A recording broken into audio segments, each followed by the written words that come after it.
Je vous présente Alex Godard. Salut, Grimby. Ancien musicien, là. Comment ça va, Grimby? Fait que, ben Alex Godard, pour ceux qui le connaissent pas, là, c'est un randonneur, mais c'est ça là, qui a tendance à vraiment repousser les limites, mais toujours vraiment plus loin. Je suis la première à toujours me demander c'est quoi la prochaine affaire. Puis je suis la première à toujours être en train de le texter. Ça va, t'es encore en vie. C'est mon ami aussi, là. Mais ouais, il repousse ses limites énormément. Fait que tu peux peut-être juste nous en dire un petit peu plus sur toi, Alex? Oui, bien sûr. En gros, attends, je vais replacer le micro, il est pas à ma hauteur, puis je vais toujours me pencher tout le long. Ça va être fatigant. Comment on place le micro? OK. Oui, ben en gros, ça, je suis randonneur.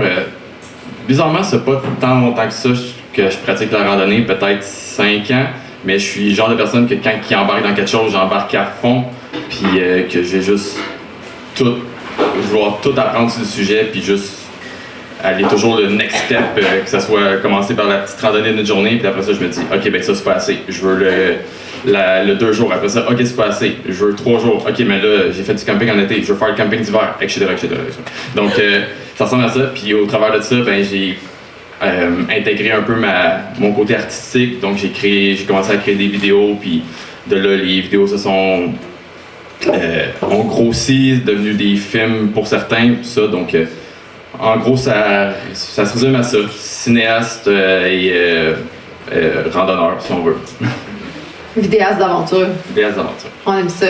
Donc, on va partir ça, dans le fond, avec une mini-intro. Je vous donne un peu en primeur. C'est pas encore parfait. Je travaille encore sur mon film sur l'Islande, mais c'est l'introduction pour l'instant. Peut-être qu'elle va changer d'ici la sortie. Mais je vous mets ça, puis après ça, on part à la conférence. On précise qu'Alex est un perfectionniste. Ouais, je pense que ça va revenir sur un peu tout le monde ce soir-là. J'ai vu Dom aussi en parlait là, avec.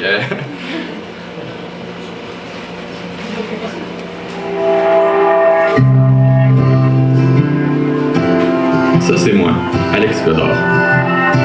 Soyons honnêtes, ce moment-là est magique. Pour mieux comprendre comment je me suis rendu ici, il va falloir revenir 10 jours de randonnée en arrière, pendant lesquels j'ai traversé l'Islande du nord au sud, en autonomie complète, en passant par le meilleur, tout comme le pire. Donc, commençons au début de cette histoire.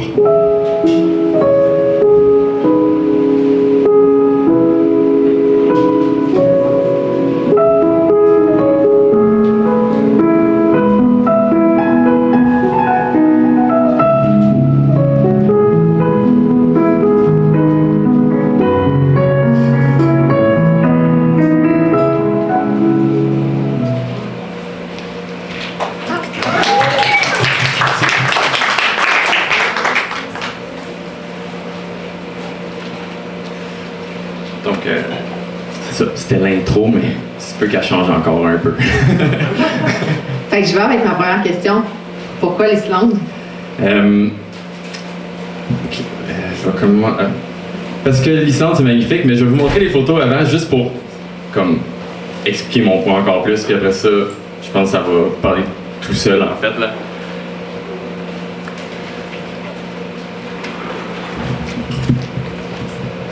Donc, dans le fond, je vais vous montrer juste quelques photos que j'ai prises là-bas. C'est juste, ça parle de... Juste les photos parlent tout seul. On passe de montagnes à désert, à des lacs turquoise. Donc, juste ça, je pense que ça peut donner envie à n'importe qui ici ce soir d'aller... Oh, ok, excusez-moi. Un peu flou. Encore. Ah, c'est juste l'ordi qui load pas, excusez. C'était pas mes photos. Donc, tu sais, même au gros glacier comme ça qu'on peut voir au loin, là. Donc, juste ça, c'est assez pour vouloir visiter le pays. Après ça, c'est sûr que derrière ça, j'ai eu d'autres motivations à aller là-bas. Mes notes sont parties. Bon. Donc, c'est sûr qu'après ça, ben, je suis genre de... On pourrait appeler ça en anglais lone wolf. J'aime la solitude, même si j'adore randonner avec des amis, ma blonde, tout ça, mais j'ai besoin de me retrouver seul parfois, que ce soit pour juste me retrouver avec moi-même, mes pensées, puis faire un peu le point sur ma vie, ou que ça soit juste parce que j'ai l'impression que seul, je peux me dépasser, je peux aller à fond dans mes choses, puis veux pas, quand t'es à deux, t'as toujours l'impression de...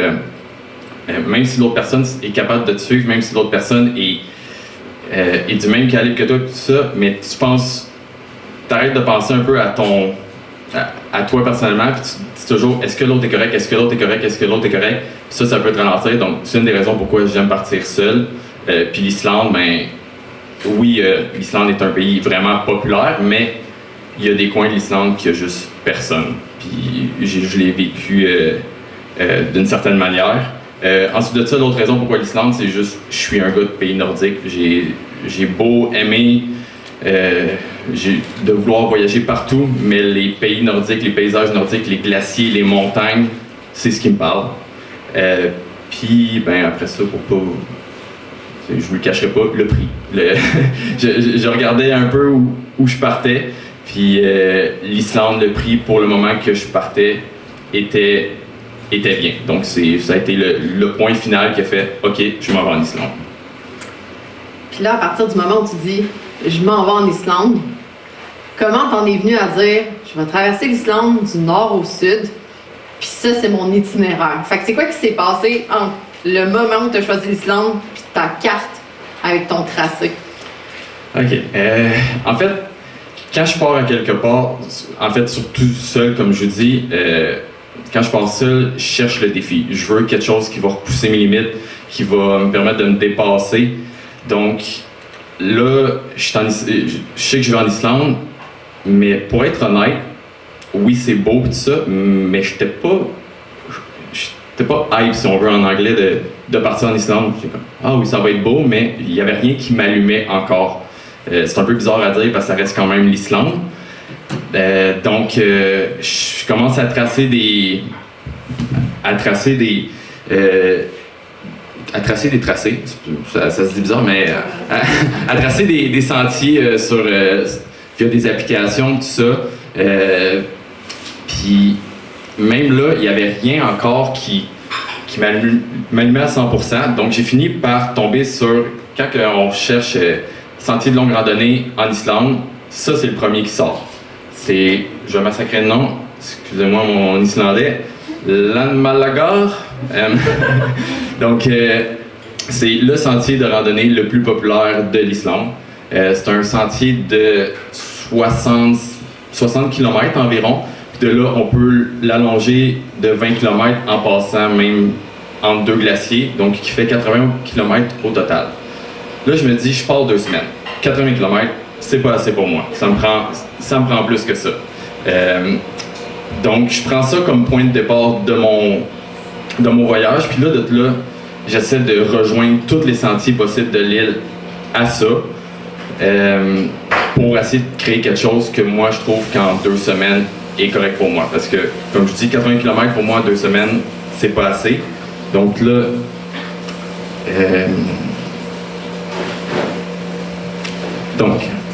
je commence à... Dans le fond, le sentier est ici, au sud de l'île.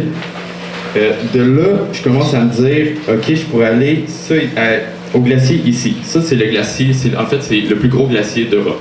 Donc, quand je pars à quelque part, puis je vois quelque chose ça, c'est le plus gros de quelque chose, ça, c'est le plus grand de quelque chose, ça m'allume. Je suis comme, OK, il faut que j'aille là, je vais avoir vu quelque chose qui est le plus gros à quelque part. Fait que je décide de commencer à me tracer quelque chose qui part d'ici ou qui finit ici, qui va rejoindre ça.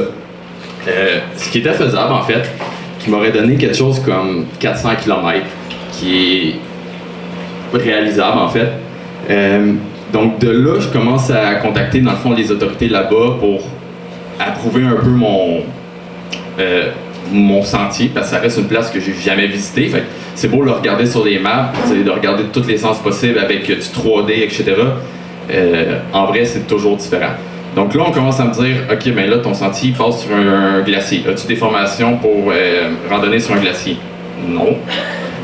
OK, fait que là, il faut que je change mes plans. Est-ce que ça te tente d'avoir quelqu'un avec qui marcher sur le glacier? Parce que la plupart du temps, quand tu marches sur un glacier, t'es minimum 2 pour être attaché. Si tu tombes dans une crevasse, il y a quelqu'un. Mais ça me tente pas. Je veux être seul, je veux la paix. Fait que donc, je cancelle ça, je commence à faire des détours. Là, je tombe ensuite sur, on ne voit pas beaucoup, mais ici, il y a une ligne bleue qui est un lac que j'ai oublié le nom parce que j'ai fini par pas y aller en fin de compte. Mais qui est super beau. C'est un lac sur le long, puis de chaque bord du lac, il y a 2 chaînes de montagnes. Donc, là, ça commence à me parler pas mal de OK, donc il faut que je passe par là, puis je fasse le tour du lac par les chaînes de montagne, puis après ça, je finis par le bas. Donc, ça reste comme ça. Ça devient mon plan. Ce qui en vient ensuite on est en juillet. Ça fait peut-être 1 mois que je planifie ça. Je pars fin juillet. Je suis à Mégantic. Je décide de péter une bulle, là, de parcourir le parc Mégantic en entier pour environ 56 km en une journée. Ça a vraiment bien été, en fait. J'ai fini mon trajet en avance, qu'il a fallu que j'attende faire une sieste au sommet de la montagne pour attendre le coucher de soleil, parce que j'avais trop de l'avance. Ce qui me fait dire, après ça, en revenant dans l'auto, Dominique en parlait tantôt, là, dans l'auto, moi, c'est là que je pense à toutes mes idées, puis ça. Là, je suis dans l'auto, puis je me rappelle, je parlais avec Sky ici, puis je parle que ça a bien été, tout ça, puis je me dis, OK, non, le projet, oui, c'est 400 km, mais c'est pas assez wow. C'est pas assez gros. Il manque un effet impressionnant. Fait que je pense que je vais traverser l'Islande du nord au sud. C'est la même distance, mais c'est plus wow de traverser l'Islande du nord au sud. De traverser un pays. Fait que là, je commence à observer les options. Donc, dans le fond, vous voyez les options, c'est pas mal toutes les traversées qui existent de l'Islande possibles. Là, il y en a beaucoup que j'élimine directement. D'est en ouest, j'oublie ça, j'ai seulement 2 semaines. Donc, ça marche pas. Ensuite de ça, encore moins si je me rends jusqu'ici, qui est la 4. Donc, tout ce qui va d'est en ouest, j'oublie ça. Fait que là, je commence à regarder ce qui va de nord au sud. Elle, je l'oublie ici parce que on se rappelle que je veux passer par le parc qui est ici, qui est un des plus beaux d'Islande. Là, je me ramasse avec la rouge, puis la orange, la 2. La rouge, dans le fond, c'est 650 km. Ce qui fait qu'en 2 semaines, c'est... Vincent? C'est 60 km par jour. 25. Là, faut se dire que oui, je viens de faire 56 km à Mégantic en une journée, mais j'ai un sac à dos de 5 livres, même pas. J'ai des bâtons pour la journée, de l'eau, puis un coupe-vent. Donc, c'est pas la même chose là. Je partirais 2 semaines en autonomie complète, nourriture, tout pour 2 semaines. Donc, c'est pas le même poids. Fait c'est pas réalisable de penser faire ça avec 2 semaines, 40 livres sur le dos, qui va descendre, qui va finir à 20 livres et tout ça, mais ça serait juste irréaliste. Donc, j'en viens avec la 2 que j'ai modifiée un peu parce que dans le fond, je veux me rendre ici entre les 2 glaciers. Donc, ça ressemble environ à ça. Je pense que j'ai la map en fait de qu'est-ce que j'ai fait exactement, qui est ça. En fait, non, ça c'est même pas ce que j'ai fait, c'est ce que je voulais faire. Donc là, avec ça, je suis à 421 km. Donc, pour moi, c'est réalisable en 2 semaines. Donc, je me rajoute des détours. Je vais aller voir la chaîne de montagne qui est juste ici en partant au nord. Ce qui rajoutait aussi la chose facile avec ce trajet-là, c'est que, dans le fond, quand on arrive du Canada, on atterrit environ ici, qui est Reykjavik. Mais il y a un autre aéroport ici. Donc, j'ai pu prendre un aéroport direct ici. Puis en sortant de l'aéroport, ben, j'ai mon sac à dos sur le dos. Je commence à marcher. C'est comme ça, j'ai pas à me casser la tête, à essayer d'après ça de trouver du covoiturage, quelque chose de même. Parce que je peux pas louer un auto. Il faut que je commence au nord, je finis au sud. Fait que je peux pas laisser l'auto abandonnée et après ça au nord. Donc là, ça me permettait je sors de l'aéroport, je me rends à l'eau parce que je peux pas dire que j'ai traversé l'île si je touche pas à l'eau au nord. Fait que ici, ça tombe qu'il y a une baie, fait que je peux toucher à l'eau, puis commencer ma traversée. Donc, en faisant ça, j'ai pu même ajouter le fameux lac que je voulais faire, qu'on parlait tantôt, qui est fait sous le long avec les chaînes de montagne de chaque côté. Donc là, ça devient mon but. Je rejoins les autorités là-bas, tout est correct, tout est réalisable, ils me font confiance, ok, c'est beau, fais-le. Mais comme tout change, c'est pas ce que je finis par faire. Ça finit par être mon trajet final qui est de 356 km, donc 70 km de moins. Pour la seule raison que quand je suis arrivé là-bas, tout part bien, tout se passe comme prévu, jusqu'à temps que j'arrive après une journée de merde, il n'y a pas correct, de merde. 18 heures dans la pluie, journée de merde. Donc, je finis par me rendre à un refuge que c'était un de mes points que j'allais me rendre, mais j'allais camper là, mais là, après 18 heures dans la pluie, je finis juste par dormir dans le refuge. Je parle aux rangers là-bas, là, je parle de mon projet, puis là, elle me dit « Oh non, c'est parce que ce que tu veux faire, c'est faisable, mais il y a une des rivières qu'on voit pas sans map, mais qu'il y a une des rivières, dans le fond, qui est juste avant de me rendre au lac, qui est beaucoup trop grosse. Elle dit, ça fait 30 ans que je suis ranger ici, puis j'ai vu seulement une personne qui a réussi à la traverser. Puis ça y a pris une semaine à observer tous les changements de la rivière, de voir comment qu'elle évoluait selon le temps de la journée. Puis c'est beaucoup de branches à traverser, donc j'étais OK, j'ai pas ce temps-là. Donc je finis par changer de plan, puis ça finit par 356 km. Mon bloc-notes n'arrête pas de se fermer. Donc, en gros, ça ressemble pas mal à ça, comment j'ai fini par tracer mon sentier. J'ai ajouté ce que je voulais voir, le parcours en bas. Je voulais voir glacier, après ça, planifier mes sources d'eau, parce que faut se dire que d'ici à ici, il n'y a rien. C'est un désert. On sait même moi j'ai été surpris au début en planifiant, quand tu vois l'Islande, tu vois les montagnes vertes, tu vois les glaciers, tu vois l'eau bleue, mais ça c'est juste sur le tour. Le milieu c'est rien, c'est gris. Donc là ça devient la logistique de voir, ok, il y a un ruisseau ici de temps en temps, comment je planifie mon eau, tout ça. Donc tout ça fait, ça devient mon parcours, puis là, ben, je pars. Fait que là, à partir du moment où tu sais, tu as 14 jours que tu t'en vas, donc 10 jours, en fait, tu as été parti 2 semaines, mais c'est 10 jours de randonnée. Parce que je pense que tu avais comme 2 jours avant, 2 jours après de planification, logistique, déplacement. Ben, en fait, j'avais, je pense, 17 jours là-bas que j'ai booké, avion arrivé, avion parti. Parce que, comme j'ai dit, j'avais un parcours de 421 km et non 356 au départ. Donc, je me suis laissé...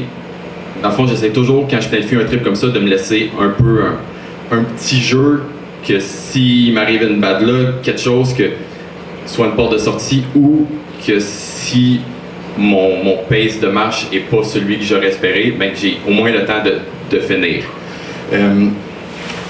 Donc, excuse, c'est quoi ta question? Ben, dans le fond, c'est ça. Fait que t'as été comme... Tu sais, t'avais un 10 jours à penser en mode randonnée. Fait que là, qu'est-ce que t'emmènes sur ton dos? Parce qu'on s'entend, tu t'en vas en Islande, je sais pas où est-ce que t'avais l'intention. Si tu laissais du stock à quelque part ou si tu pars avec ton sac puis c'est ce qui te suit tout le long. Mais qu'est-ce que t'emmènes dans ton sac puis ça pèse combien, cette histoire-là? OK, ben c'est ça en fait. C'est là que je m'en allais. J'ai oublié. Correct, donc, c'était supposé être 14 jours de randonnée. Donc, je prévois 14 jours de nourriture. Tout le monde qui a déjà fait de la randonnée, c'est une des choses qui... T'as beau acheter les vêtements les plus légers, un sac ultra light qui pèse pratiquement rien, tout ce que tu veux. Après ça, la seule chose qui va changer ton poids par rapport à une randonnée de 2 jours ou de 7 jours ou 14 jours, c'est la nourriture qui va dedans. Fait, là, comme je dis, le milieu de l'île, il n'y a rien. Rien. Il n'y a pas un restaurant, il n'y a pas un dépanneur, rien. Donc, tu finis par rencontrer un refuge ici et là de temps en temps, mais même au refuge, je commencerai pas. Je marche, je sais pas, 40-35 km par jour. C'est pas. Je commencerai pas à me nourrir juste de Kit Kat. Donc, puis, faut se dire, j'ai rencontré dans la partie du milieu seulement un refuge. Fait que ça n'aurait pas marché. Donc, faut que je pense à tout pour 14 jours. Donc, la première chose à faire a été de regarder, bon, c'est quoi la météo là-bas. Là, si vous voulez aller en Islande, je vous invite à regarder journée de pluie en Islande ou, je sais pas, tempête en Islande. C'est du solide. Parce que dans le fond, les Highlands, qui est la partie du centre, on se trouve. Ça s'appelle les Highlands parce que c'est à 1000 mètres d'altitude. Donc, l'île de chaque bord, dans le fond, est au niveau de l'océan. Après ça, tu montes, tu es sur un gros plateau avec des up and down, là, plus ou moins 1000 mètres, dépendant si tu vas sur les montagnes, tu vas monter à 2000, etc. Donc, le vent vient de loin. Donc, il faut que tu penses à, OK, qu'est-ce que j'ai besoin? Il faut que je me tienne au chaud. Il faut que tu sois à l'abri du vent, ta tente, il faut que tout ça survive au vent. Si la pluie se mêle à ça, OK, là, je fais quoi? Donc, ma première chose a été de prendre mon sac, puis dans le fond, de le rendre imperméable. Donc, ce sac-là, le matériau, dans le fond, il est déjà imperméable en tant que tel. Mais les coutures, cette compagnie-là ne scelle pas les coutures eux-mêmes. Donc, ils disent comment faire. Donc, à ce moment-là, je finis par tout sceller mon sac, toutes les coutures. Ça t'a fait. J'ai pas de l'air sûr. Mettons que pendant les 18 heures de randonnée, il a fini par avoir un peu d'humidité, mais rien de trempe en tant que tel. Donc, j'isole mon sac au complet comme ça. Mon stock pour 14 jours. Parce que il faut, comme je dis, je pars d'un bord puis je finis à l'autre. Fait qu'il faut que je transporte tout sur mon sac. Je peux pas dire, je vais laisser ça dans un char ici, puis je vais faire la boucle, puis je reviens. Il faut que j'ai tout 100% du temps avec moi. Donc ça, c'est tout ce que j'avais. Là, il faut aussi que je me dise, OK, je vais filmer ça. En allant là-bas, oui, je veux faire ça pour le parcours, tout ça, blablabla, mais à la fin, je vais sortir de là avec un documentaire, un film, quelque chose. Donc là, je reviens à, il n'y a rien au milieu. Je peux pas arrêter dans un hôtel et dire, je vais me charger ici. Il faut que j'aie assez de batterie pour 2 semaines de temps. Donc, achète des batteries supplémentaires pour la caméra, un panneau solaire, un bloc portable aussi au cas où. Donc, toutes des choses comme ça. Les écouteurs sans fil, oublie ça, parce que une fois que tes écouteurs sont finis, tu veux les recharger. Mais ça, c'est de la batterie qu'il faut que je pense de plus. Donc, achète des écouteurs avec fil, parce que plus personne ne ça de nos jours. Mais... Donc, c'est toutes des choses comme ça qu'il faut... Des petites affaires qu'il faut que tu penses, parce que une fois là-bas, ben, si j'ai plus de batterie, j'ai plus de batterie. Oui, moi, je vais continuer mon chemin, mais le vidéo, lui, il est fini. Puis, autre que la caméra, mais après ça, il faut que je pense à tout de... c'est ma survie aussi qui en... Avant le film, en fait, c'est ma survie. Donc, il faut que je sois prête à pratiquement tout ce qui peut m'arriver parce que, oui, c'est beau, je pars avec un device SOS. Donc, s'il m'arrive de quoi, je peux appeler puis dire... dans le fond, je bouge pas, puis je fais mon campement là, puis venez me chercher, mais que vous soyez à Orford, ça va prendre peut-être 3 heures au secouriste avant de venir vous rejoindre. Donc là, il faut se dire que je suis en plein milieu de l'Islande, il y a pratiquement pas de route qui se rend où est-ce que je suis. Donc, si on parle plus d'heures, on parle de jours avant d'avoir des secours. Il faut que je sois prête à ça aussi, donc c'est pour ça, nourriture en conséquence, etc. Me garder au chaud, parce que si t'es, exemple, tout trempe, t'es pris dans une tempête, puis là, il faut que tu restes sur place. En mouvement, c'est une affaire. après ça, rester sur place, il faut que tu sois capable de résister en fait, de ne pas tomber en hypothermie. Donc, première chose, ce qui donne ça, une fois pacté, ce qui est environ, comme je pense que c'était 40 livres au départ. Les trucs vidéo, c'est ça qui a, je pense, qui a tué mon poids de sac, là, parce que juste une batterie de plus, ça prend du poids de plus. Ensuite de ça, ben, comme je dis, la nourriture. Pendant 14 jours, ça. Mettons que j'étais content à chaque fois que je mangeais un sachet de couscous, je suis comme, yes, c'est du poids de moins. Donc, fait que c'est ça. Je peux vous montrer, je sais pas si ça va marcher. Je pense que si ça marche, c'est un extrait du film qui reste encore une fois à peut-être changer un peu, mais de ma journée de 18 heures dans la pluie.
Fait que là, vous l'avez vécu pendant 2 minutes. Imaginez 18 heures de temps. J'ai fret à y penser. J'ai une question. Ah oui, mais je voulais dire, ta question me fait penser à ça. N'hésitez pas à me couper de temps en temps. Vous levez votre main, là, puis je vais répondre comme que je peux à tout ce que vous avez. Je t'écoute. As-tu pleuré pendant ces 18 heures-là? Non, pour ceux qui me connaissent, je suis quelqu'un qui est vraiment beaucoup renfermé sur lui-même et qui parle pas beaucoup. Ok, là je parle, mais. Mais ouais, il y a le combat mental qui se passe en dedans, puis ça ne dérange pas, je vais en parler un peu plus tard parce que j'ai un point là-dessus. Mais non, j'ai pas pleuré, mais il y a eu du questionnement dans ma tête. Fait que je vais avec la suite. Alex Godard là, qui marche 30-40 km par jour, plusieurs jours de suite. Ça en mange quoi en une journée? Ça mange beaucoup.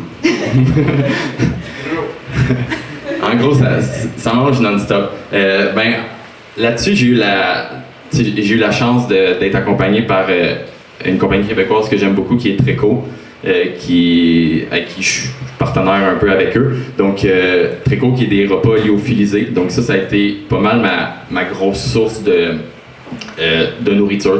Mes repas en tant que tels, c'était ça. Donc, le matin, je me levais, j'avais mon gruau que je m'étais fait moi-même. Mais après ça, dîner, souper, c'était du Treco.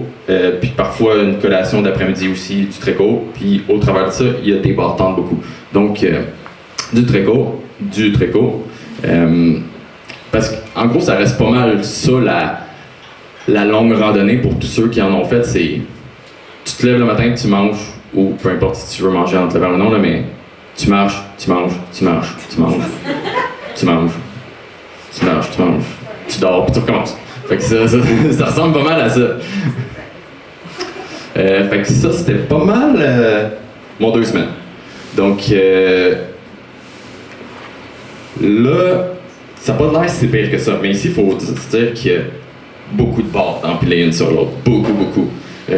Gros sac de gruau que j'aime toujours ajouter des noix dedans, des fruits séchés, de la poudre protéinée, chocolat, peu importe, vanille, juste pour ajouter de la saveur, mais aussi ajouter que ça soit encore plus soutenant, parce que veux pas marcher 35 km à tous les jours, ben à un moment donné, tes muscles ont besoin de récupérer, mais tu leur laisses jamais le temps de récupérer. Donc, aide un peu avec ça.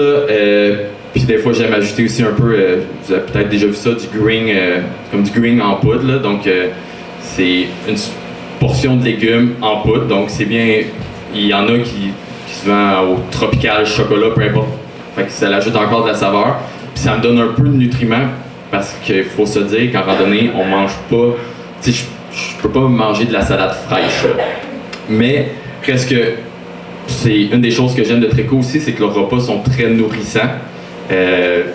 Donc, leur couscous, pour en avoir essayé beaucoup avant d'être avec Treco, leur couscous est rempli de légumes, des gros morceaux de légumes. Là. Pour tous ceux qui l'ont essayé, là, c'est impressionnant les légumes qu'il y a là-dedans. Après ça, il y a des pois chiches, du tempeh, donc il y a beaucoup de protéines. Dans le jour, j'en mange jamais un complet. Là. Il nourrit tellement là, que je suis incapable d'en manger un complet. Je vais juste... En fait, oui, je serais capable, mais après ça, je vais tomber coma. Donc j'en mange... Si je le mange dans le jour, je vais manger une moitié ici, une moitié là. Puis le soir, je me permets de là, OK, là, j'en mange un au complet, juste sans refaire plein de calories, parce que là, après ça, je m'en fous. Si je tombe coma, je dors. Donc, ça ressemble pas mal à ça. Ce que je peux manger... là-bas, pour venir au bar, en dehors de mes repas, ben, il y en a beaucoup qui mangent ça avec moi, mais moi je mange beaucoup, donc c'est une barre par heure, là, donc c'est une après l'autre, puis des fois je finis mon heure, puis j'ai hâte que la prochaine... En fait, mon heure est même pas finie, j'en veux un autre, mais faut que tu te rationnes un peu parce que tu as ta bouffe de prévu pour tant de jours. Autre chose que j'aime apporter aussi, que moi, je trouve que c'est mon boost de la journée quand t'as plus d'énergie, mais qu'il te reste peut-être 10 km avant d'arriver au campement. Il y a 2 choses pour ça. Il y avait les fameux, que je vois pas sur le photo, ici. Fait que ça, c'est les fameux smoothies de Treco. Dans le fond, si vous les avez pas essayés, allez les essayer, c'est juste malade. Dans le monde de la randonnée, je trouve que c'est révolutionnaire, un smoothie à emporter. Donc, dans ce smoothie-là, il y a des fraises, du sirop d'érable, puis du tofu. C'est tout.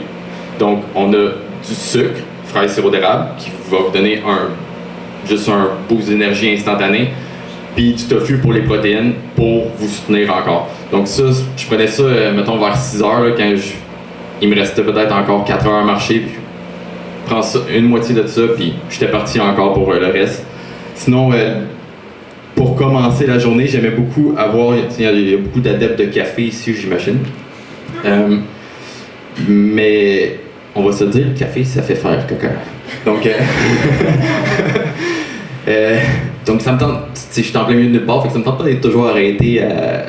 Donc, j'y vais, moi, avec du thé en poudre. Dans le fond, de la théine, c'est une sorte de caféine. Donc, j'y vais avec ça.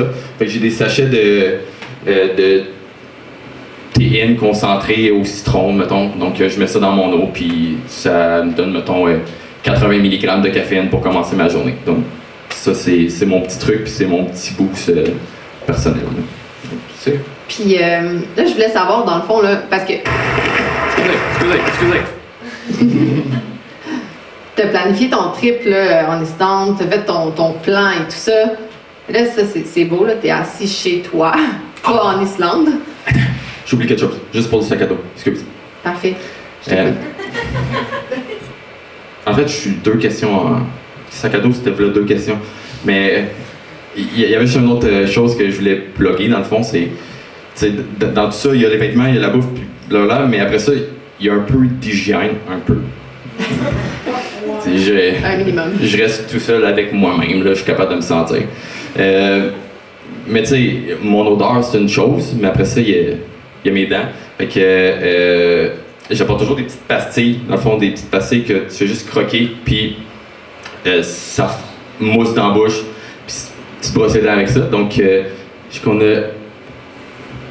on en a là-bas. Fait que vous pouvez aller la voir chez Case, dans le fond, ils en ont, puis ils ont des échantillons aussi si vous voulez le tester, mais je suis pas mal sûr que vous allez adopter, là, puis c'est ultra léger, éco-responsable, donc je trouve que ça va juste de soi pour la randonnée de vouloir être le plus éco-responsable. C'est éco-responsable dans la vie de tous les jours aussi, là. Oui, vous pouvez l'utiliser aussi dans... le quotidien, définitivement.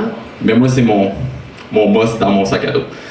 Donc, c'était hygiène, c'est vraiment tout ce que j'apporte d'hygiène. Je l'avais noté vraiment, mais je m'en vais dans tous les sens. C'est bon. C'était important, l'hygiène. C'était important. Fait que là, c'est ça, ce que je veux savoir, là, c'est que toi, t'es assis là, chez toi, là, au Québec, puis tu planifies une randonnée tout seul, en solo, au milieu de nulle part en Islande. Et là, rendu sur place, y a-t-il des choses que, même si tu avais voulu le prévoir, tu n'aurais pas pu le prévoir? Y a-t-il des imprévus que tu as fait face, que ça a dû changer tes plans? Ben, en fait, t'as beau vouloir prévoir tout ce que tu veux, que ce soit la randonnée, je trouve que la randonnée, c'est une belle réflexion à la vie de tous les jours. Si t'as beau essayer de prévoir tout ce que tu veux de ta vie, ça n'arrivera pas comme tu veux. Fait que la randonnée, c'est un peu la même chose. Fait que je vais commencer avec une vidéo pour montrer ce point-là. Je me suis blessé rendu là-bas. Donc ça, c'est plein de choses que je peux pas prévoir. J'ai beau être pratiquement le plus en forme que j'ai été de ma vie, puis être capable de faire ces distances-là, tout ça, mais je peux pas prévoir de me blesser. Donc ça, c'est une des choses qui a été dure sur le mental. Donc je vais juste vous faire vivre ma blessure pendant 10 secondes. Pour le monde qui ont déjà écouté mes vidéos, vous savez à quelle vitesse que je marche normalement. Vous savez que comment peut-être... En tout cas, je boite pas dans la vie, mais... Fait que là, ça, c'est la première journée que ma blessure est arrivée, que c'est le jour 2. Donc, 2 de 10, fait que je l'ai enduré tout ce temps, mais... Donc, c'est deuxième journée, c'est pas au plus pire que j'ai eu à l'endurer, mais c'est déjà au moment de... Bon, qu'est-ce que je fais avec ça? Il me reste, mettons, 10 autres jours à vivre avec ça. Est-ce que je continue ou j'arrête?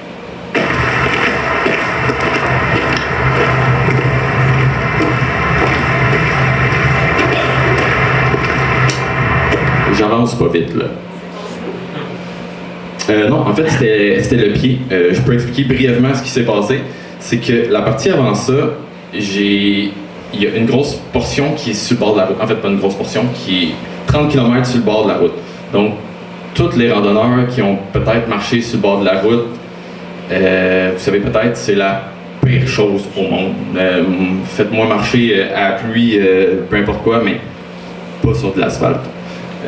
C'est juste parce que, dans le fond, après 30 km sur l'asphalte, ben, surtout avec des souliers, personnellement, je porte des souliers assez minimalistes qui ont vraiment presque pas j'ai le mot en anglais, mais de semelles, ils sont très minces.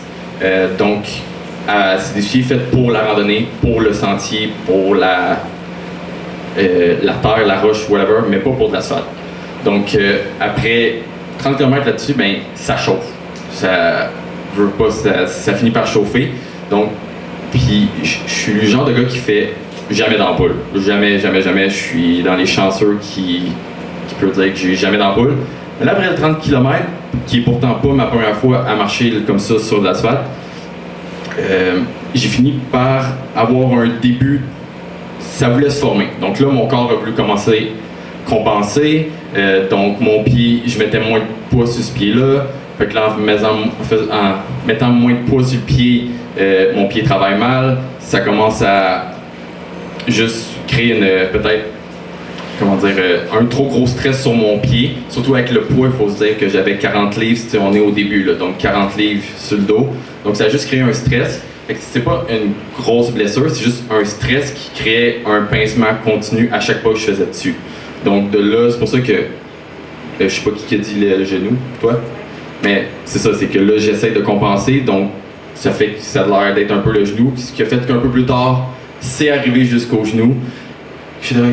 Donc ça, c'est la chose que je pouvais pas prévoir. J'ai fini par passer par-dessus, même si encore aujourd'hui, faudrait peut-être que j'aille consulter, mais encore aujourd'hui, la blessure elle revient après une trentaine de kilomètres de randonnée, la blessure vient un peu puis je la sens encore. Donc même si ça fait 6 mois, 5 mois de ça. Donc ça, c'est une des premières choses qui aurait pu se passer pas comme je voulais. Ensuite, ben, il y a le côté vidéo. Je peux pas. On parle de blessure, encore blessure. Puis là, je suis rendu trop loin. OK. Donc après ça, ben, il y a le côté vidéo. Je pouvais pas prévoir comment ma caméra allait réagir. Elle a pogné l'eau un moment donné, qu'elle a beau être splash-proof, mais à un moment donné, 18 heures dans la pluie, elle aime pas ça.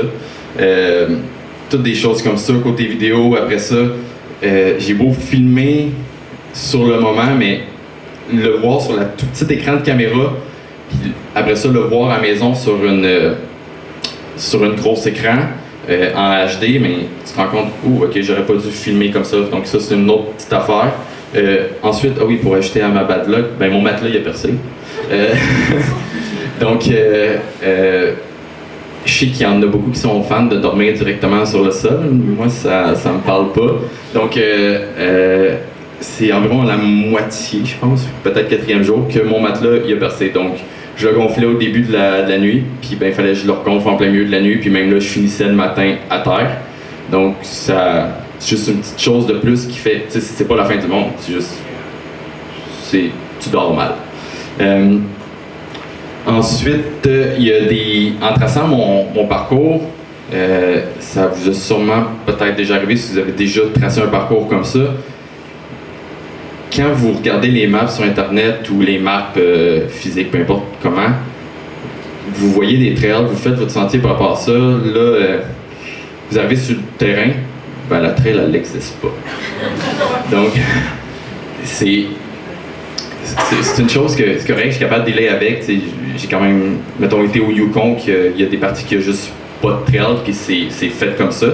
Puis je suis capable de m'orienter là-dedans, mais ça fait juste que j'ai, pour un exemple, une partie que j'ai descendu dans la montagne, mais dans la brume, quand il n'y a pas de sentier à suivre dans la brume, tu vois pas où tu t'en vas, donc j'ai eu beaucoup de place à descendre, arriver, c'est un précipice, on retourne de bord, on remonte, mettons, 200 mètres, puis on retrouve un autre chemin, mais ça fait juste ajouter à l'épuisement, mettons, de fin de journée où t'es épuisé physiquement, puis là, tu penses juste descendre straight, mais en fin de compte, ça marche pas, puis il faut que tu zigzagues au travers de ça. Donc, c'est une autre chose que je pouvais pas prévoir parce que mon tracé, je pensais qu'il était bon, mais après ça, si tu arrives là-bas, il n'y a pas de sentier, il faut que tu vives avec. Après ça, il y a le bout que je parlais de la rivière qui était non traversable. Donc ça, c'est une autre chose que j'avais pas prévu parce que j'avais dans ma tête ce sentier, ça se faisait, puis on m'avait dit que ça se faisait, donc c'est correct. Puis l'autre chose que je pouvais pas prévoir, là, je pense que j'ai une image qui, j'ai eu un autre bulle, comme je pense que c'est récurrent dans ma vie d'avoir des bulles d'énergie ou je sais pas. Donc, je me lève un matin, je sais pas, peut-être 7h, 6h, je fais mes choses comme d'habitude, je commence à marcher. Mon point est de me rendre de faire environ 25 km pour me rendre au camping du Landamalaga, le mot là. Donc pour me rendre là, dormir là, puis ensuite de ça, le lendemain faire une autre journée. Donc je me rends là, j'arrive là, il est peut-être 6 heures, peut-être 5 heures. Je chope là-bas, puis là, je me dis, il fait beau. Là, je regarde la météo avec mon GPS. Il annonce pas beau un moment donné. Est-ce que je suis capable de sauver ça? Fait que je me dis, je vais me rendre jusqu'au prochain campement. Ce qui m'ajoute peut-être 15 km de plus. Puis là, il est 6 heures, je pars. Ça va bien, parce que dans le fond, à ce campement-là, j'ai fini par trouver... C'est le début de la randonnée super populaire que je parlais. Donc, il y a un petit magasin, là, tu peux acheter des choses comme tu veux. Donc, il y avait des antidouleurs. Donc, je finis par m'acheter des antidouleurs que j'avais apportés, mais j'avais jamais apporté assez d'antidouleurs pour en prendre 2 fois par jour pendant 14 jours. Là, tu sais, je n'avais apporté pour peut-être 3 jours. Donc, ça faisait longtemps que j'étais plus... que ma blessure me gardait réveillé et tout ça. Donc, je finis par prendre des antidouleurs, puis là, ben, je me sens invincible, je sens plus rien, là. Donc, je marche, il est rendu minuit, j'arrive au campement, je me rends compte que, ben, en fait, je savais que le campement, il était en altitude, mais il était vraiment au sommet d'une montagne. Le vent, il était... Je comprends pas le monde qui dorme là. Puis j'ai vu... Vous regarderez... deuxième campement dans la randonnée. Donc, je me rappelle pas du nom, là, mais si vous voulez, vous regarderez des vidéos, là, le vent est constant. Je comprends pas pourquoi tu voudrais planter ta tente là. C'est... Donc, je finis... Il y a un petit refuge là. Je rentre dans le refuge. Je mange un peu. Il est, comme je dis, minuit passé. Puis là, je me dis, qu'est-ce que je fais? Est-ce que j'essaie de monter ma tente là-dedans? Ou je continue? Mais là, il est minuit. Puis j'arrive au sud de l'île, donc le nord de l'île, en été, le soleil se couche pratiquement jamais, mais plus que tu vas au sud, plus qu'il commence à faire noir. Donc, à cette place-là, il fait noir. Donc, je mange, je me motive, je me dis, je me rends au prochain campement. Fait que là, c'est un autre 15 km. Donc, commencer à additionner, là, on est rendu à 50 km, puis j'ai pas encore dormi. Donc, je me rends là, pas de peine et de misère, mais tu sais, c'est vraiment mon pied. L'énergie était comme correcte, mais le pied, c'est lui qui le combat continue avec moi-même. Donc, je me rends là, il est rendu 5 heures du matin. Je sais, là, c'est plus vraiment vite par rapport à la distance, mais je vous le dis, ça fait vraiment mal. Je monte ma tente, il est 5 heures, donc moi je monte ma tente, mais tout le monde se réveille. Donc, je dors 1 heure parce que tout le monde commence à... C'est un camp. Dans le fond, cette partie-là de la randonnée, partout dans l'Islande, tu peux dormir pratiquement où tu veux, surtout la partie du centre. Mais cette partie-là, vu que c'est un parc national, tu dois camper aux emplacements prévus. Donc, ça fait qu'il y a vraiment beaucoup de monde, surtout que c'est la randonnée la plus populaire de l'Islande. Donc, je monte ma tente, j'essaie de dormir, je fais une power nap, 1 heure max. Je me lève parce que, à un moment donné, t'as le soleil qui t'aveugle, puis tout le monde parle autour. Donc, je finis par me lever, puis je déjeune, puis je repars. Donc, là, Là, ça fait 24 heures que je suis debout, puis je m'en vais pour un autre, je pense, 35 km cette journée-là.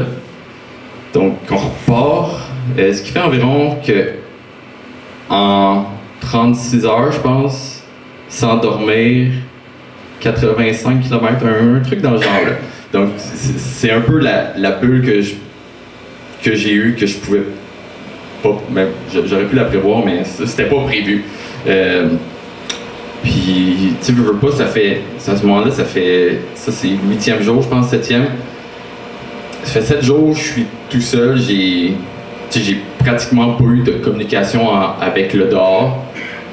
Donc, t'as beau aimer ça, comme la randonnée, t'as beau aimer le défi, mais mettons que la blessure a été le clou de trop. qu'à un moment donné, t'as hâte de revenir quand même à la maison, t'as hâte de revenir dans ton confort, même si t'aimes cet inconfort-là habituellement. Mais t'as hâte de retrouver ta blonde, ton chum, whatever. C'est une des raisons aussi qui a un peu donné le boost de plus de OK, je me rends à la maison, puis je surprends ma blonde. C'était un peu un petit boost mental, puis là, tout ce temps-là, ces prochains jours-là, ça a juste été ça. Ça a été un peu l'énergie un peu nécessaire de me rendre à la maison, puis de. Je sais pas, d'aller la surprendre, si on veut. Donc, c'est une des choses que j'aurais pas pu prévoir. Puis là, t'en as parlé quand même un peu, là, j'imagine que t'as dealé avec une blessure, mais c'est quoi qui a été le plus dur dans tout ça? Ce sera pas long, l'image à l'eau. Le plus dur, c'est tout vient de la blessure. Tout part de là parce que c'est la première fois depuis. C'est comme ça fait quand même un bout que je fais de la randonnée, mais c'est la première fois depuis un bout que je suis pas capable d'aller à ma vitesse. Tu te randonner avec moi, tu sais que j'ai quand même une bonne vitesse. Mais là, pour la première fois en je sais pas combien de temps, je me sens régresser dans mon progrès personnel. Donc là, tout part de là de OK, bon, le combat mental de pourquoi tu fais ça? Pourquoi tu es ici? Est-ce que tu continues? Ça en vaut-tu la peine? Tu veux-tu te rendre? Est-ce que de finir va être assez satisfaisant pour oublier tout le reste? Fait que ça, c'est le plus gros. Le mental a vraiment été le plus gros. Puis je pense que n'importe qui fait de la randonnée de plusieurs jours, peu importe, je pense que c'est la partie la plus difficile que tout le monde va dire. Mais après ça, je suis le genre de personne que quand il se met un but dans la vie, c'est presque impossible de me faire changer d'idée. Donc, c'est là-dessus que je me suis accroché. Là. J'ai juste gardé le but, la fin en tête, puis faut que je me rende là. Parce que je sais, si je me rends pas là, je reviens à la maison, puis je serai pas content envers moi-même. Puis je sais que je suis un peu exigeant, un peu envers moi-même là-dessus, mais on va en reparler tantôt, mais juste le fait de ne pas avoir complété le parcours que je vais faire, ça m'écœure un peu. Donc, au moins, je me dis, il faut que je me rende à la fin. Après ça, ben, là, tu es tout seul avec toi-même, tu n'as pas de nouvelles de l'extérieur, tu n'as pas rien de ça. Fait que tu as beau avoir le meilleur mental que tu veux, d'avoir une vie que t'aimes, d'être des bons amis, une blonde que t'aimes, tout ça. Mais là, tu es tout seul dans ta tête à avoir rien d'autre à faire que penser. Parce que, tu sais, tantôt je disais j'avais mes écouteurs, tout ça, mais à un moment donné, j'ai vu que ma batterie, j'allais pas être capable de filmer toute la randonnée si je continuais à écouter de la musique, tout ça. Fait que j'ai fini par juste arrêter d'écouter de la musique. Donc là, c'est vrai que tu es vraiment tout seul avec le bruit de vent constant qu'on entend, que vous avez entendu, là, c'est constant comme ça, du vent. Donc, tu fais juste t'entendre parler, puis même si tu es heureux à la maison, là, tu commences à te questionner comme, tu sais, est-ce que ça va-tu bien avec ma blonde? Pourtant, oui, mais à ce moment-là, tu te dis, pourquoi? Pourquoi je filme? Tu sais, oui, ça me donne un souvenir, mais pourquoi je me donne le trouble de filmer? Toutes des choses comme ça que c'est impossible de prévoir, puis de penser quand tu es à la maison, parce qu'à la maison, tout va bien, mais faut que tu vives vraiment cette solitude-là pour comprendre que les pensées finissent par arriver quand même, même si tout va bien dans la vie de tous les jours, mais tout le monde a des petits démons qu'il faut que tu combattes. Puis c'est une des choses que j'aime de la randonnée comme ça, puis de me retrouver tout seul avec moi-même, c'est de combattre ces démons-là. Mais malgré ça, t'as des jours que t'as le moral à terre, puis bizarrement après, 2 heures après, t'as l'énergie dans le tapis, puis là t'es comme, ok, là je pourrais marcher encore 20 km, ok, on y va. Puis c'est juste un montagne russe comme ça, puis c'est juste de gérer ça. Puis je pense que j'ai une vidéo pour vous montrer. Ça va dans ta tête? Ouais, comment ça va dans ma tête?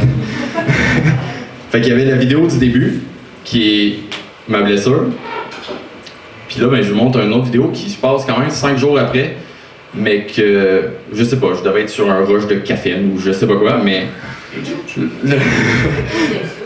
mais ouais, ça, un deuxième souffle, mais il a fallu que je m'arrête parce qu'à un moment donné, il faut que tu dormes, mais j'avais l'impression que j'aurais pu continuer encore et encore, donc j'ai essayé de le démontrer un peu au travers le film. Là. Oh non, ça c'est moi qui est écœuré. Parce qu'il y a des jours comme ça. J'ai pas pleuré, mais. mais. Ouais, tu te retrouves loin dans tes pensées, là. Mais sinon, il y a des jours comme ça.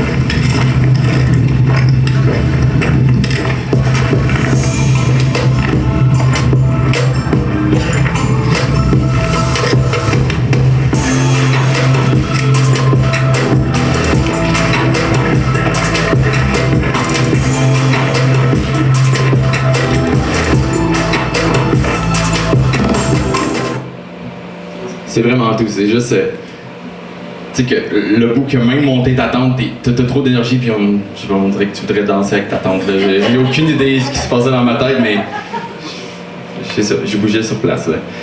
Fait que c'est juste des up and down de même la longue randonnée. Là. On dit souvent dans le sport d'endurance, la phrase en tout cas pour surtout dans la course de trail, entre autres là, les ultras, tout passe. Tout passe. Que ce soit les blessures, que ce soit le mental, il faut juste que tu te dises ça va finir par passer. Mais là, ça m'amène à ma prochaine question. T'es pas à ta première traversée d'un bout à l'autre parce que tu as fait Madère, entre autres l'île de Madère, au Portugal, qui est à 145 km. Moi, je me dis, tu te fais-tu peur des fois avec tes idées de même? Puis comment tu gères ces peurs-là? Parce que moi, tu me fais peur là, à chaque fois, puis je te le dis. Ben dans le fond, oui.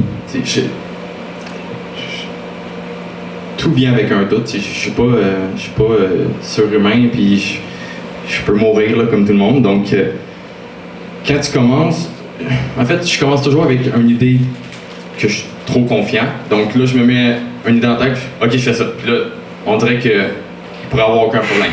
Mais là, en étant préparé, je fais mes recherches. Puis là, ben, tu commences à tomber sur des articles de j'ai longtemps fait de la longue randonnée dans ma vie, mais j'ai jamais rien vu d'aussi pire que la météo d'Islande. À ce point-là, ok? Fait que là, tu lis plein d'affaires comme ça, puis tu te dis, ok, mais est-ce que je suis apte à faire ça? Puis ben la réponse c'est juste, faut que tu fasses le pas en avant pour avoir la confiance de continuer. Je sais pas si c'est clair, mais c'est juste, si tu t'arrêtes là puis tu te dis « Ah non, ça me fait peur », puis tu fais jamais rien pour résoudre ce problème-là, ben tant qu'à moi, tu n'avanceras jamais à nulle part dans la vie. Faut que tu fasses le pas de confiance pour que la confiance vienne. Je pense que c'est l'aventurier québécois Frédéric Dion qui dit souvent ça. C'est vraiment le geste de confiance vient avant la confiance. Parce qu'une fois que tu as fait le geste, ben là, tu es embarqué dedans, puis là, tu vas trouver les solutions, puis la confiance va venir avec en l'ayant fait. Puis ça revient à ça. Plus que tu le fais, ben plus tu te sens bien là-dedans, puis moins tu as peur. Donc c'est vraiment de se raisonner, de se jeter dans le vide si on veut, puis de chercher les solutions avec ça. Puis après ça, ben moi j'ai beau dire, je fais toutes mes recherches, tout ça, mais une fois les pieds sur le sentier, je suis toujours un peu fébrile avant de commencer, dans l'avion, puis là, comme, okay, c'est un pays que j'ai jamais vu, blabla. Mais une fois le pied sur le sentier, on dirait que je deviens invincible. Même si, je sais pas, mais c'est là que je tombe dans ma zone de confort. Puis après ça, ben... Puis en fait c'est là que il y a juste moi qui peut gérer comment ça se va. comment ça va aller, parce que l'avion, je sais pas, le chauffeur peut-être qu'il est sous puis on va mourir, mais le pilote, je veux dire, le chauffeur. Mais une fois rendu sur le sentier, je suis seul avec moi-même. Si je suis confiant envers mes capacités, mais je suis le seul qui peut faire en sorte que je vais sortir de cette aventure-là. Donc, oui, j'ai des doutes au début, mais après ça, c'est juste de les affronter, de trouver les solutions, puis d'aller de l'avant. J'ai une petite question rapide. Est-ce que l'Islande a été à la hauteur de l'expérience que tu espérais? Non. C'était-tu assez rapide? non, mais je peux élaborer un peu. Là. Mais ça revient vraiment à ce que je disais tantôt. Quand j'ai une idée en tête, si je le réalise pas, je vais être déçu envers moi-même. Donc, de ne pas avoir fait le trajet que je voulais faire, même si je sais que c'est hors de mon contexte, que la partie que je voulais faire, c'était juste pas faisable en nombre de temps. En plus de ça, il y a un autre point que j'ai pas ajouté, mais il y a un volcan qui est. Parce qu'en fond, la partie que je voulais faire passait à côté du plus gros volcan glacier d'Europe. Puis ce glacier-là, il y a beaucoup de volcans au travers. Puis il y en a un qui commence à inquiéter les autorités. Puis il a causé un peu de tremblement de terre. Donc, s'il rentre en éruption, ben, ça crée de la glace qui fond sans arrêt. Puis là, ben, je m'aurais retrouvé dans l'eau. Donc, c'est une autre raison que, on ne sait pas, je pense qu'il n'est même pas encore tombé en éruption ce volcan-là, mais c'est juste, ça aurait pu être là, comme ça peut être dans 2 mois d'ici, mais je voulais pas prendre ce risque-là. Si ça l'arrivait, ben c'est presque sûr que j'étais mort. Parce que tu te retrouves à... Tu sais, j'étais préparé à beaucoup de choses, mais je suis pas préparé à être dans une inondation de glaciers qui font sans arrêt, là. Donc, c'est une autre raison pourquoi j'ai pas pu compléter le truc que je voulais. Mais ce qui fait, faut que je me dise toutes ces choses-là, mais quand même, j'ai pas fait le sentier que je voulais, donc non, je suis pas satisfait. Mais... C'est bon, ça me surprend pas de toi. Mais j'ai complété. Je veux, une de mes dernières questions, là, je vais aborder une autre facette parce que, tu sais, justement, c'est beau, là, tu fais ta randonnée, tout ça, puis tu planifies, mais tu es aussi tout seul, puis tu fais des films. Fait que là, il faut que tu penses à ta caméra, tes allers-retours, il faut que tu penses à tes prises de vue, il faut que tu penses à la réalisation, puis la ligne directrice de ton film, puis tout ça, là, avec des journées que des fois, t'es complètement épuisé, là, t'as fait des journées de je sais plus combien d'heures, puis 85 km, mais malgré tout, il faut quand même que tu penses dans quel angle je mets ma caméra, est-ce que mon micro est allumé, est-ce que c'est fait... Pourquoi tu fais tout ça? Qu'est-ce qui te motive à faire tout ça, puis sans compter toutes les heures que tu passes à éditer, puis... En tout cas, si vous le suivez sur Instagram, là, vous allez voir, là, il est complètement fou dans ses editing, là, de mettre 3, 4, 5, 10 tracks en même place, en même seconde, puis que la seconde soit parfaite. Qu'est-ce qui te pousse à faire tout ça? Je sais pas. Ben, tu sais, la vidéo part de loin. Si on revient un peu sur mon passé, je faisais de la musique avant, puis... Quand que notre groupe s'est séparé, j'ai comme été un an dans le vide total à comme qu'est-ce que je fais de ma vie maintenant. J'ai besoin de créer dans la vie, puis là j'avais plus rien qui me passionnait. Tu sais, la musique c'était ce qui prenait tout mon temps. Je me levais le matin, je pensais à ok quel show qu'on a, ok là il faut aller en studio, ok c'était tout ça. Là, tu te retrouves du jour au lendemain, tu n'as plus rien qui te drive comme ça, qui occupe toutes tes pensées. Fait que j'ai fini par tomber, histoire vite, je commence à me mettre en forme, tout ça, puis là, je finis par la randonnée, puis je pogne la piqûre de la randonnée. Fait que, comme je disais tantôt, là, je commence à vouloir apprendre tout, puis à embarquer à fond là-dedans. Puis au travers de la randonnée, là, je commence à faire mes recherches sur, ok, bon, c'est quoi la prochaine randonnée que je fais? Fait que là, je tombe sur des blogs, sur... des comptes Instagram, tout ça. Puis je me dis... Puis je tombe sur d'autres Américains, etc. Puis je me dis comme... Il me semble qu'au Québec, il manque encore... Tu sais, on a beaucoup de bons randonneurs, puis qui font du bon contenu sur les réseaux sociaux, tout ça, mais il manquait ce que je voulais voir. Fait que je vais le créer, je vais le faire. Fait que c'est un autre geste de confiance de comme j'avais aucune capacité, connaissance pour faire ça. J'ai jamais ou presque tenu un appareil photo dans mes mains. Je sais pas comment tout ça marche, mais je me lance.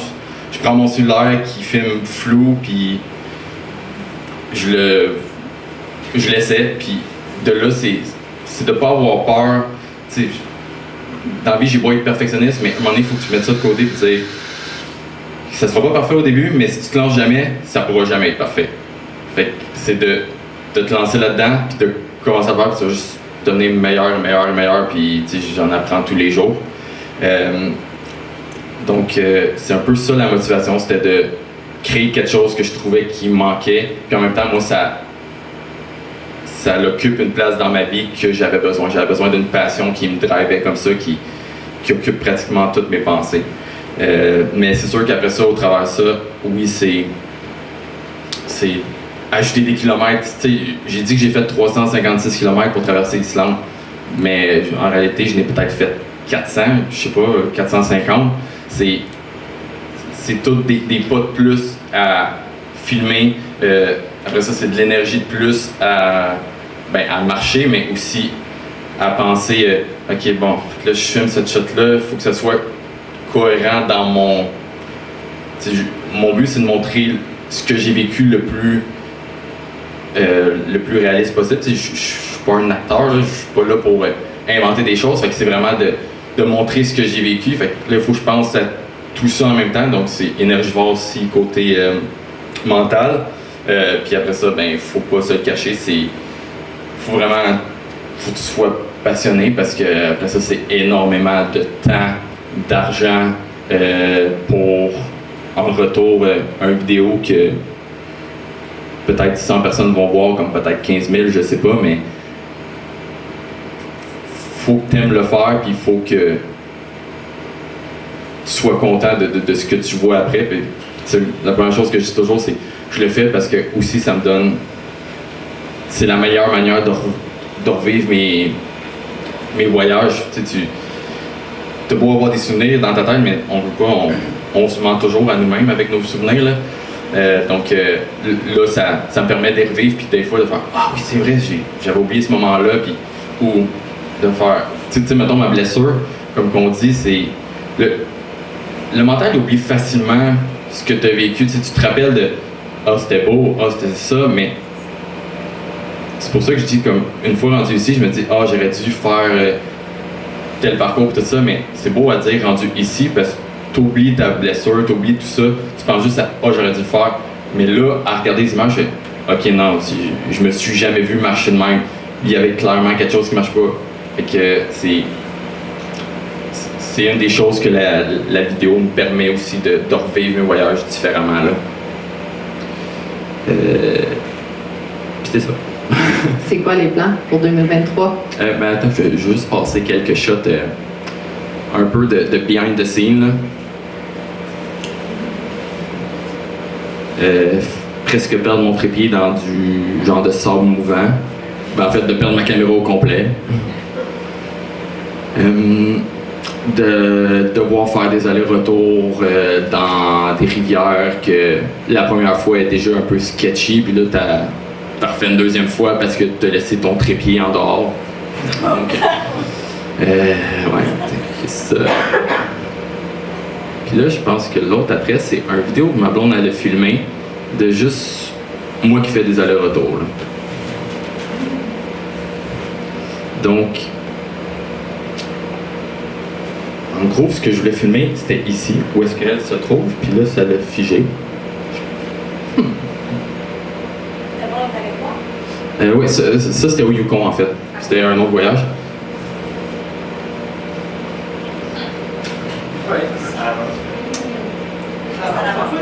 Ok. Ben, je vais l'expliquer d'abord. Je m'en vais là-bas. Je vais mettre la caméra là pour filmer ici. Fait que là, vous voyez que je suis déjà à moitié, puis comment je suis tout petit. Je m'en vais là-bas. Fait que là, il faut que je revienne. Puis, je veux pas... Ça, ce moment-là, c'est lors d'un coucher de soleil. Fait que tout le monde qui a déjà vu des couchers de soleil dans la vie, savez comment ça s'en va. Tu le vois, puis c'est fini. Donc, faut que je fasse ça vite. Fait que là, je cours entre les shots, puis... Bon, je cours vraiment vite. Donc, ça, il faut que je cours entre les shots parce que je suis le genre de personne de... Ah, puis là, le son est arrivé, OK? Tu cours plus vite le son. Ouais. Plus vite que... Ça va voir! Ah, puis on entend ma blonde parler qui m'encourage de loin. Mais ça, c'est... Dans mes films, j'essaie vraiment de capturer le plus possible l'instant présent comme que c'est. Donc, je veux pas juste une shot du coucher de soleil, that's it, c'est fini. Fait que j'essaie de faire plusieurs angles en même temps, mais ça veut dire se déplacer 40 fois. Donc, c'est beaucoup de courir pour avoir le capturer avant que ça s'en aille. Donc, je pense qu'après ça, je sais pas si ça va marcher, parce que là, ça... Mais là, on me voit sur le retour.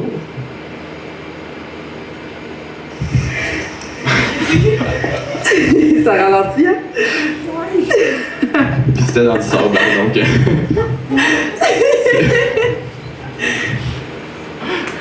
En tout cas, ça dit ce que ça a à dire, là. Pas besoin de le mettre au complet, là, mais... Ça fait beaucoup d'allers-retours à chaque fois. Ça fait beaucoup d'allers-retours, puis là, j'arrive comme ça, mettons, puis on dirait qu'il faut quasiment que j'arrête de respirer parce que ça marcherait pas dans la vidéo, tu sais. Un moment, je suis comme ça en train de regarder le soleil, puis l'autre moment, je suis... Fait que là, il faut...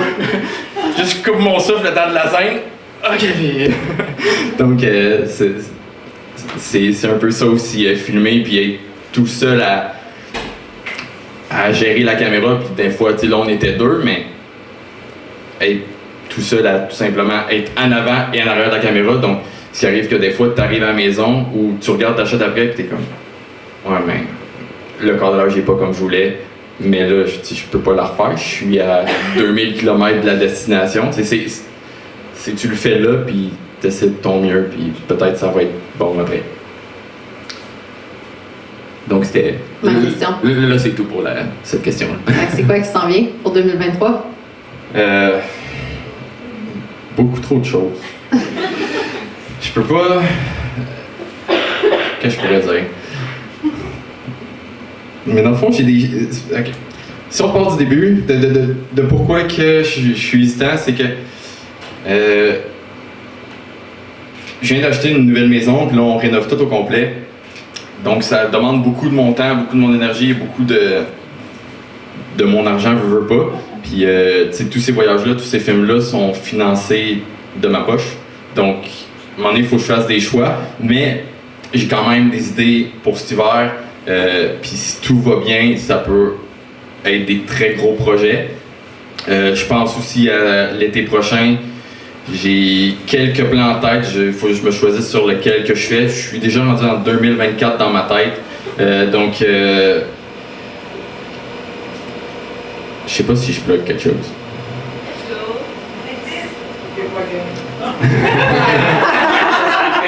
Ok, ben, je veux dire un indice sur un des projets, mais ça comprend juste l'Afrique. C'est ça. C'est un petit tease. Fait que... C'est bon, ça? C'est gros, l'Afrique. Mais je dis pas ça, c'est gros comme dans le genre, je vais traverser l'Afrique à pied, là. Non, mais je connais une belle randonnée en Afrique. Il y en a quelques-unes de belles.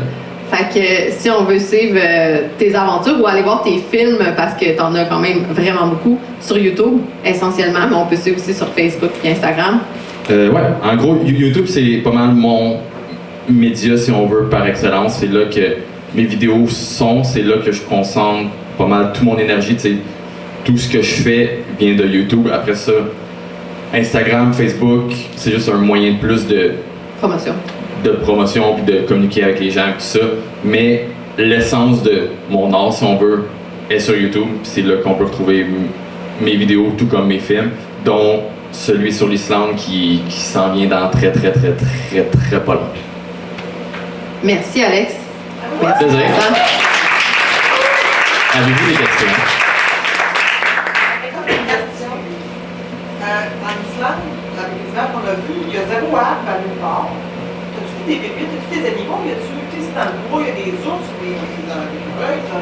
Ben, en fait, premièrement, ça reste un île. Donc, en étant une île, on coupe beaucoup d'espèces. Ensuite de ça, les arbres, de ce que j'ai compris, il y en avait, il y en reste encore, là, mais là, sont en plan d'ajouter des arbres et ouais, ça daterait dans le fond surtout du temps des Vikings, de ce que j'aurais compris, il y aurait trop abattu d'arbres, mais ça reste déjà un terrain assez toundrique, tout ça, donc il y a déjà pas d'arbres beaucoup en partant. Mais il y a quelques moments, comme il y en a un que vous allez voir dans le film, que je passe dans une forêt, puis c'est la seule forêt que je croise de tout le voyage. Puis, tu sais, ça fait, à ce moment-là, c'est à la dernière journée de mon ou l'avant-dernière, donc ça fait 8 jours que je marche dans la roche avec du vent sans arrêt. L'odeur des arbres, c'était impressionnant, là. J'étais comme, wow, c'est fort, mais c'est juste ça fait 10 jours que je chante rien, à part moi-même, donc... donc, non, ça, en général, sinon, il n'y a pas vraiment d'arbres. Puis, comme je disais, le milieu de l'île est juste un désert gris de roches. Puis, côté animaux, à part des chèvres, ben, moi, en fait, j'ai vu seulement quelques chevaux, mais c'est des chevaux domestiques, dans le fond. Il y a quelques sauvages, là, mais j'en ai pas vu dans les régions que j'étais. Des chèvres. Puis des oiseaux. C'est absolument tout ce que j'ai vu.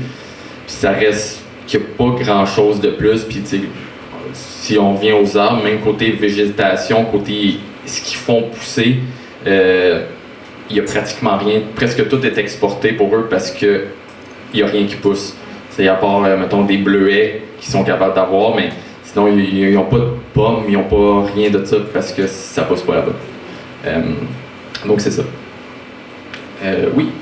Aurore boréale, est-ce que je vais répéter en fait les questions parce que la caméra est là puis je pense qu'elle t'entend pas là. Mais non, des aurores. Est-ce que j'ai vu des aurores boréales? Non, parce que dans le fond j'étais là en juillet, donc il y a pas de noirceur. Ou presque. Donc non. Si tu peux en voir, ce serait vraiment, je pense que c'est de octobre à avril. Que là, dans le fond, l'hiver, c'est juste noirceur pratiquement totale. Là, je pense qu'il y a 4 heures. C'est carrément l'inverse de ce que j'ai vécu. Donc, il y a 4 heures au max d'ensoleillement. Je pense que tu avais une question aussi. Oui, je ne sais pas si tu avais répondu, si tu l'avais dit. Ça fait combien de temps que tu as commencé à faire la randonnée comme ça? 4 ans. Je pense que 4 ans, presque jour pour jour. Donc c'est ça. Puis après ça, ben, j'ai juste, comme je disais tantôt, j'ai juste ajouté des facettes de plus à mon arc jusqu'à en être jusque-là. Puis c'est une des choses que, tu sais, tantôt on parlait de j'étais pas satisfait de l'Islande, mais j'essaie toujours à penser au prochain projet. Puis je vois toujours, quand tu commences, en tout cas personnellement, quand je commence à goûter à des choses de même, mais je veux toujours plus. Puis en fait, je suis de même dans pas mal tout dans la vie, je veux toujours comme le next step. Donc, comme je disais, j'ai passé de randonnée de journée à 2 jours à hiver, blablabla. Puis là, ben, là, je viens de faire ça qui est traverser l'Islande, mais là, je pense à, bon, qu'est-ce que je peux faire de plus gros? Fait que c'est un peu des choses comme ça que j'ai en tête, là, puis qui vont évoluer. Donc, 4 ans pour la randonnée que j'en fais. D'autres questions? Oui? Tu disais que ton argent est là-dedans, mais j'imagine que tu as un emploi pour pouvoir faire ça. C'est des randonnées qui font que tu es capable de... Oui, donc la question pour ceux qui n'ont pas entendu. Si j'ai un emploi en dehors de ça, oui, dans le fond, je travaille dans la construction. Donc, ce qui me permet d'avoir mes hivers libres, parce que mon emploi, c'est à l'extérieur, donc l'hiver, je travaille pas. Ce qui me permet de voyager l'hiver. Puis après ça, ben, l'été, j'ai un temps un peu plus limité à cause de mon travail. Mais c'est ce qui... J'autofinance toutes mes choses, là, donc c'est ce qui me permet d'aller plus loin. Après ça, c'est sûr qu'il y a des compagnies qui peuvent juste tout m'aider, donc que ce soit Tréco qui m'aide qui me fournissent de la nourriture. Après ça, j'ai Chlorophylle que qui m'ont habillé au complet. Mathieu de Montréal qui m'a aidé aussi. Tous mes sacs hydrofuge, tout ça, tout est de Montréal. Donc, autre que ça, oui, après ça, il y a ça qui aide toujours. Puis ensuite, YouTube donne un peu d'argent, plus que le monde regarde, plus qu'il y a de l'argent qui vient avec ça, mais ça reste quand même, je fais pas des millions de vues non plus, donc c'est pas ça qui me donne des mille et des mille de dollars, là, donc c'est ça, mais sinon, c'est moi-même en travaillant que je finance tout. D'autres questions, dernière? Une question qui me tracasse parce que je veux savoir, est-ce que tu t'ennuies de tes blessures des fois? Parce que moi, ça m'est arrivé. Ça m'est arrivé d'avoir mal, disons, mal à moi le broyer, parce que moi, je ne broye rien. mais souvent, quand je repense à ça, mes treks, mettons, mes randonnées ou n'importe quelle aventure que j'ai pu faire, souvent, je suis comme, asti, j'ai tellement eu de misère, j'ai tellement eu mal qu'on dirait que c'est comme un... Puis j'ai déjà entendu ça, là. Bon, je suis pas tout seul, j'espère que je suis pas tout seul à penser de même. Mais est-ce que ça t'arrive? Tu te dis, c'est comme tu sais, je pense à ça, puis je sais que c'est pas vrai, mais my God, c'est peut-être parce que c'est le moment, je sais pas. Est-ce que ça t'arrive? Donc, pour tout le monde et pour la caméra, est-ce que ça m'arrive de m'ennuyer de mes blessures? Je dirais pas de là à m'ennuyer de mes blessures, mais tu sais, il faut dire que ça, ce que j'ai vécu, c'est ma première blessure en 4 ans. Ça m'était jamais arrivé, donc je peux comprendre de m'ennuyer. Je m'ennuie pas nécessairement de la blessure parce que la blessure a été un combat tout le long, mais le moment, c'est tout ce qui englobe ça, où est-ce que j'étais, etc. Fait que oui, je peux m'ennuyer de ça, puis en dehors de ça, sans une blessure comme ça qui est vraiment comment dire, qui est vraiment douloureux, une blessure, tu sais, en fait une douleur de mal musculaire, ça c'est le genre d'affaire par contre que je m'ennuie.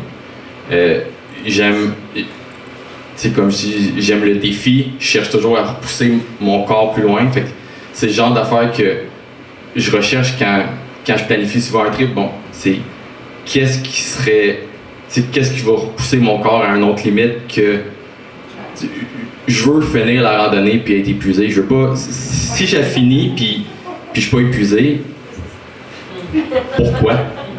Tu sais, il y a des moments pour le faire. Il y a des moments en amis que tu es juste là pour parler, tu sais, que juste avoir un bon temps entre amis. Mais moi, quand je vais seul, si c'est pas difficile, je vous vois pas le but. Mais ça, c'est moi personnellement. Mais ça, c'est le genre de douleur que moi, je peux m'ennuyer puis que je recherche tout le temps. Là. D'autres questions? Non? Mais merci beaucoup. Merci encore.